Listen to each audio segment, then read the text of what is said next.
Olá, eu me chamo Priscila e estamos em mais um vídeo do canal Entre Livros e Poesias. E aí, curiosos para saber o que eu li em maio? Então vem comigo. Bom, vou começar falando das minhas leituras pelo Clube do Livro Nacional. O primeiro livro que eu li foi Pistoleiras, da Missandra Almeida. Esse livro é um livro de poesias e diferente. Esse livro, as poesias, elas tocam em temas tão femininos, tão pessoais, sabe? Fala sobre ancestralidade, sobre ser mulher, pertencer a essa classe tão ultrajada, muitas vezes, né? E sobre feminicídio, sobre amores, sobre tesão, sobre tudo isso. E as metáforas que a Missandra usa, as brincadeiras que ela faz com as palavras, é de uma maestria, é de uma preciosidade. É aquele livro que abraça, é aquele livro que acolhe. É aquela leitura que quando você está lendo uma ou outra poesia, você lembra de alguma história que você viveu, de alguma história que a sua mãe te contou, de alguma história que alguma amiga passou. Não tem como não lembrar, não tem como não pertencer a essa história de Pistoleiras. É curtinho e, assim, é de uma preciosidade que, gente, não tem o que falar, entendeu? É muito rico, muito especial, né? Vocês estão vendo a capa aí? E essa capa, ela fala por si só. Você olha essa capa, você já tem um impacto, sabe? Essa história vai falar sobre ancestralidade. Essa história vai falar sobre pertencimento, sobre casa, sobre essência, sobre feminilidade. É isso. Não tenho mais o que falar para definir Pistoleiras. Só leiam. É maravilhoso. E a Missandra é uma querida. Maravilhosa. Próximo livro que eu li foi Meninos Não Sabem Brincar com Tigres, do Nelson Padrella. Esse livro é uma coletânea de contos. E dentre esses contos, a gente vai ter de tudo um pouco. Né? A gente vai ter experiências de crianças vivendo aí um acampamento, uma experiência do que era acampar com uma fogueira, com barracas. Essa vivência do circo e esse contato com esses animais que, né, são trazidos aí pelos circos e são ali enjaulados e são vistos como feras selvagens e muito perigosos. E, na verdade, a gente pensa num tigre, a gente pensa nisso, a gente tem que ficar longe. Mas que no fundo é um animal acuado, é um animal que é dócil, é um animal que sente medo, que sente amor, que sente dor, como qualquer um de nós. E o primeiro conto já é assim, nossa, devastador. Esse meninos não sabem brincar com tigre. Tem contos que te dá uma lapada, sabe? São vários e alguns foram muito marcantes para mim. O que tem para o almoço para mim foi assim excepcional. Uma lição de moral, um soco no estômago nessa questão que a gente tem do desperdício, do sobrou, é de ontem, não vou aproveitar, jogo fora. Por quê? Por que jogar fora o que sobrou de arroz? Por que não fazer um bolinho de arroz? Por que jogar o feijão de ontem fora se você pode fazer um tutu? Vocês vão lembrar de mim quando estiver lendo. É uma aula, sabe? A gente tem também vários contos engraçados que é para fazer você dar risada mesmo. Contos que fazem você refletir sobre a vida, sobre a história, sobre o seu lugar, né? São maravilhosos, sabe? Para todas as idades, na minha humilde opinião, né? Ele é um livro que pode ser lido aí a partir dos 12 anos, né, para cima. Então, assim, eu considero infanto-juvenil e vale muito a pena, porque resgata muitas tradições, costumes, brincadeiras que se perderam, né? Nessa sociedade que a gente vive hoje, nesse capitalismo desenfreado e tela para tudo quanto é lado, né? Então a gente não tem mais esse lugar de só contemplar a natureza e as coisas à nossa volta e não ter essa necessidade de consumir tudo o tempo todo, né? Então eu achei muito interessante. A vida, ela é um ciclo, ela sempre as coisas vão se repetindo, não adianta. E é legal a gente pertencer a um livro, ver que a gente fez parte de algum daqueles contos, que eles tocaram a nossa história de algum modo e nos ensinam também muito sobre a vida, sobre a questão do consumo, a questão do desperdício, a questão desse cuidado com o outro, mesmo que esse outro seja um tigre. Ele também merece respeito, ele também merece que você dê uma chance ali, no caso. Quando vocês leem a história, vocês vão entender o que eu tô falando, né? O ser humano, ele é muito impulsivo. Eu passei por isso hoje. Meu marido falando, se você clicar aqui, mas eu tava tão nervosa com a situação que eu não conseguia ver onde era pra eu clicar. A minha ansiedade já estava falando por mim e eu clicando no lugar errado. Então, vamos parar, vamos respirar. Comecei o mês com poesia e conto. Olha que coisa boa. Ai, que coisa tranquila. Tão bom, né? E super indico para vocês também, vale muito a pena. E até para os pais lerem com seus filhos pré-adolescentes, eu acho que fica a dica, vai ser legal. Temos também uma releitura esse mês, Dom Casmurro, de Machado de Assis. Na verdade, esse Dom Casmurro já tá aí vindo de alguns meses, tá? Mas eu terminei ele esse mês, porque eu estava ouvindo o audiobook pelo aplicativo da Esquilo. E eu esqueço que eu tenho Esquilo, simplesmente. Eu leio tanto pelo Kindle no celular e alguns livros físicos que eu esqueço do Esquilo, tadinho.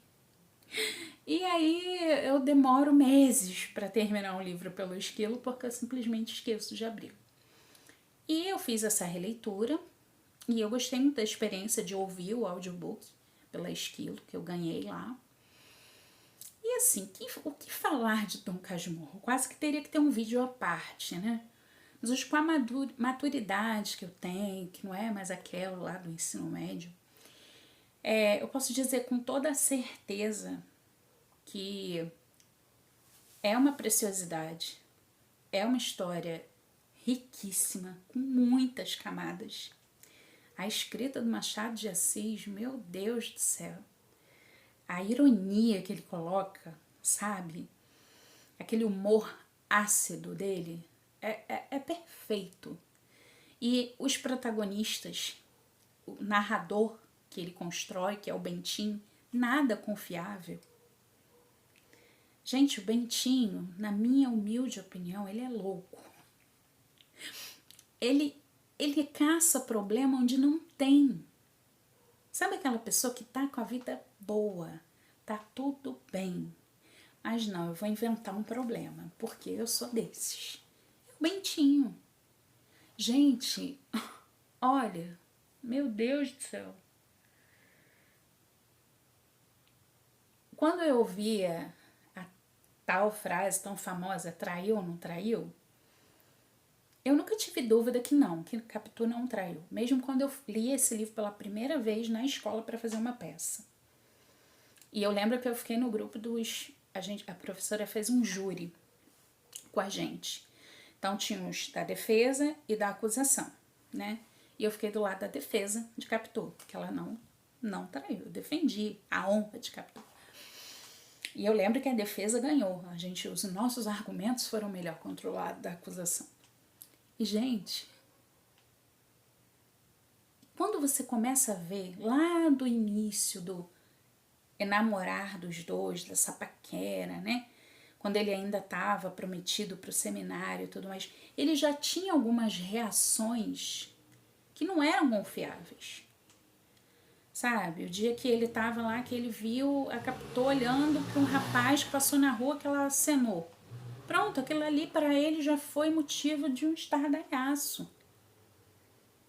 Sabe, quando você já começa a perceber ali que não tá legal. Então, ele com o Escobar ali, o Escobar morre e eles se davam tão bem. E eu não sei se foi a culpa pelo aquele... O que quase rolou entre ele e a esposa de Escobar ali, né? Aquele segurar de mão, mas também eu não sei se eu confio no Bentinho ali, porque quando ele se... Sempre quando ele fala de uma personagem feminina, né? Dissimulada, ele usa essas palavras assim, né?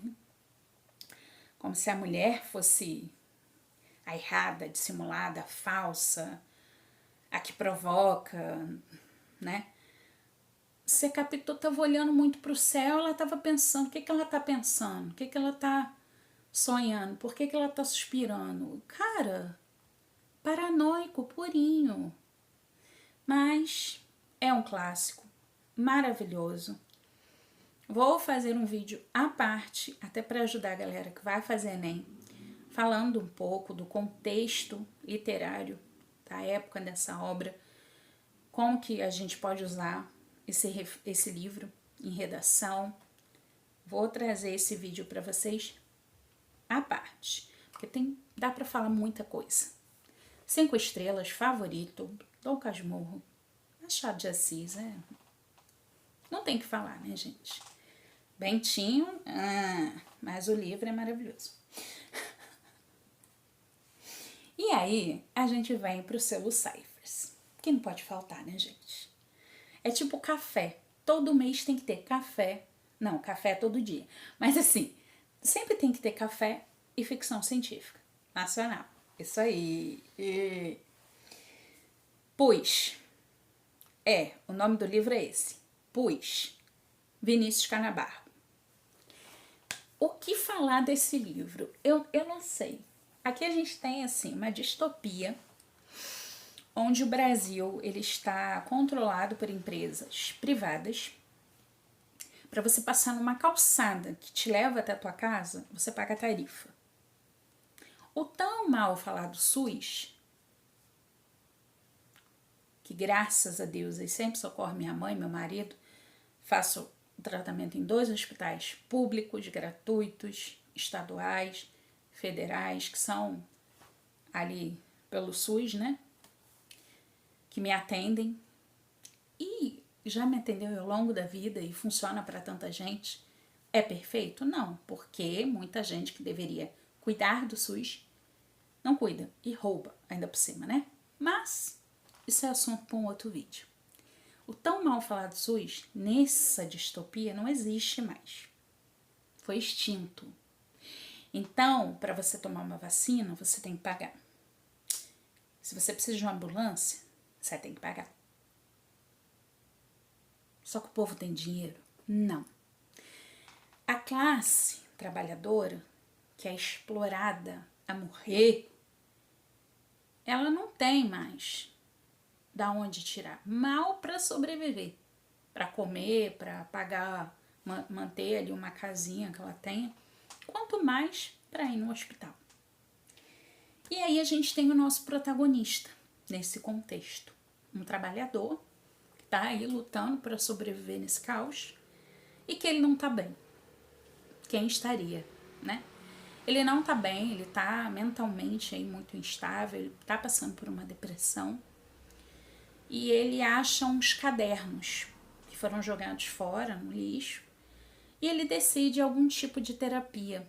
Pelo pouco que ele olha ali, é um material de psicologia e tal. Então ele decide, com essa ajuda desse talvez um estudante que tenha jogado aquilo fora, começar a escrever como uma forma de desabafar e colocar os dias dele. E, gente, não é um livro fácil. É um livro difícil, é um livro forte, com uma escrita crua, às vezes até cruel, e ele retrata essa desigualdade social, essa exploração, como um furúnculo que sai pus e que está corroendo esse trabalhador de dentro para fora. E ele começa a ter como se fossem alucinações com o homem pus, que é como se sempre ficasse à espreita ali, olhando para ele, vigiando ele, sabe assim? E eu fiquei, né, na minha cabeça, nas minhas teorias, quem seria esse homem pus, uma metáfora com esse sistema tão cruel que está consumindo esse trabalhador, essa pessoa, esse ser humano, além do que ele pode? Ou a depressão mesmo? Porque é uma metáfora perfeita para qualquer um dos dois.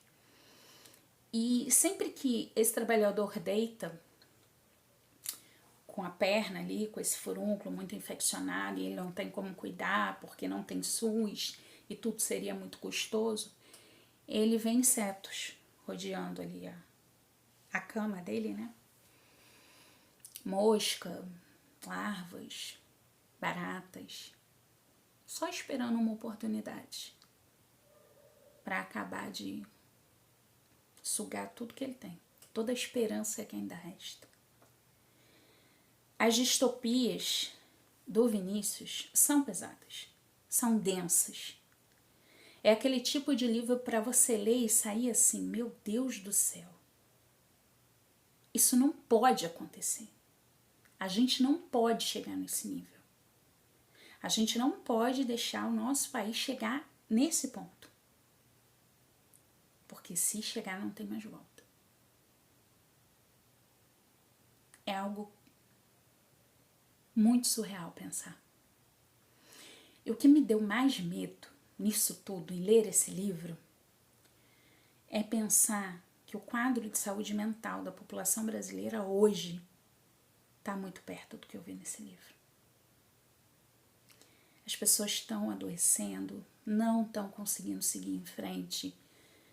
As pessoas estão surtando por conta desse sistema que engole, que corrói, que domina as pessoas.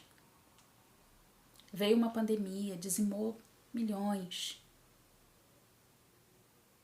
E o que o mundo aprendeu com isso, gente? Esse livro me fez pensar muito, ficar muito reflexiva. Tem frases maravilhosas, preciosidades.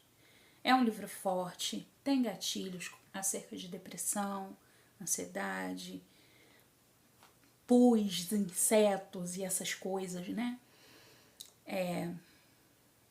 Suicídio. Então, assim, vão com calma, né? Porque não é um livro fácil, mas necessário. Então, assim, tem aviso dos gatilhos, bonitinho, mas é um livro maravilhoso. Que distopia. Só falo isso pra vocês, a escrita do Vinícius é potente. E, assim, me ajudou muito a entender o porquê que eu batalho todos os dias pela minha saúde mental, principalmente. Porque uma vez depressiva, ela fica sempre rondando, só esperando uma brecha para uma recaída. E eu já passei por várias recaídas ao longo do meu tratamento. Hoje eu me considero uma pessoa estável mentalmente, mas vigilante. Porque esse homem pus está sempre à espreita. Então, eu sou muito grata por ler uma história assim e perceber que o porquê que eu batalho tanto com unhas e dentes, né? Porque é muito fácil a gente se perder no meio de tudo que a gente vive, né? Maravilhoso, maravilhoso. Mais uma ficção que eu indico para vocês de olhos fechados. E, por último, mas não menos importante, Garotas do Barulho bebem café com relâmpagos em diginomia, do Fernando Rómbula. Mais um Cyphers. Mais uma ficção científica nacional do barulho. Gente, esse livro é surreal. Eu tenho medo de como ficará a minha sanidade depois dele. Ela já não era muito boa, né? Mas assim, vamos pensar comigo. Imaginem uma série, um livro. Dentro desse livro tem uma série. Livro, série. Além da série, a gente tem um podcast. 3 em 1. Livro, série, podcast. E dentro disso tudo ainda tem um livro. É um livro com 3 coisas: podcast, série e livro. É uma obra